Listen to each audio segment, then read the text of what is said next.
ಹೌದು ವೀಕ್ಷಕರೇ, ದರ್ಶನ್ ಪತ್ನಿ ವಿಜಯಲಕ್ಷ್ಮಿ ಅವರು ಏನು ತಮ್ಮ ಇನ್ಸ್ಟಾಗ್ರಾಮ್ ಖಾತೆಯಲ್ಲಿ ಹಲವಾರು ಫೋಟೋಗಳನ್ನು ಹಂಚ್ಕೊಂಡಿದ್ದಾರೆ ಅಂತ ಹೇಳ್ಬೋದು. ದರ್ಶನ್ ಅಭಿಮಾನಿಗಳಿಗೋಸ್ಕರ ಈ ಒಂದು ಫೋಟೋಗಳನ್ನು ಹಂಚ್ಕೊಂಡಿದ್ದಾರೆ ಅಂತೇಳಿ ಮಾಹಿತಿ ಬರ್ತಾ ಇದೆ.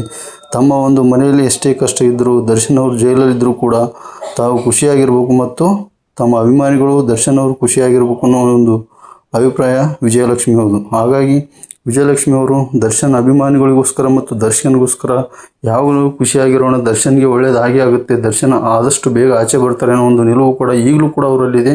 ಸ್ಪಷ್ಟ ನಿರ್ಧಾರದಲ್ಲೂ ಕೂಡ ಅವರು ವಿಜಯಲಕ್ಷ್ಮಿ ಇದ್ದಾರೆ. ಹಾಗಾಗಿ ದರ್ಶನ್ಗೂ ಕೂಡ ಧೈರ್ಯ ತುಂಬಿ ಬಂದಿದ್ದಾರೆ ಮತ್ತು ದರ್ಶನ್ ಅವರ ಅಭಿಮಾನಿಗಳು ಹೊರಗಡೆ ನಿಂತಹ ಸಂದರ್ಭದಲ್ಲಿ ದರ್ಶನ್ ಅಭಿಮಾನಿ ಕೂಡ ಧೈರ್ಯ ತುಂಬುವಂಥ ವಿಡಿಯೋ ಕೂಡ ನೀವು ಆಲ್ರೆಡಿ ಸೋಷಿಯಲ್ ಮೀಡಿಯಾದಲ್ಲಿ ನೋಡಿರ್ಬೋದು. ಹಾಗಾಗಿ ದರ್ಶನ್ ಪತ್ನಿ ಎಷ್ಟು ಗಟ್ಟಿಗಿತ್ತು ಅನ್ನೋದಕ್ಕೆ ಈ ಒಂದು ಸಾಕ್ಷಿ ಅಂತಲೇ ಹೇಳ್ಬೋದು. ಹಾಗಾಗಿ ದರ್ಶನ್ ಅವರು ಆದಷ್ಟು ಬೇಗ ಬರಲಿ ಅಂತೇಳಿ ಯಾರ್ಯಾರು ಆಶಿಸ್ತೀರ ನಮ್ಮ ಒಂದು ಚಾನಲ್ ಸಬ್ಸ್ಕ್ರೈಬ್ ಮಾಡ್ಕೊಳ್ಳಿ, ಲೈಕ್ ಮಾಡಿ, ಆದಷ್ಟು ಈ ವಿಡಿಯೋನ ಶೇರ್ ಮಾಡಿ ವೀಕ್ಷಕರೇ. ನಮಸ್ಕಾರ ವೀಕ್ಷಕರೇ.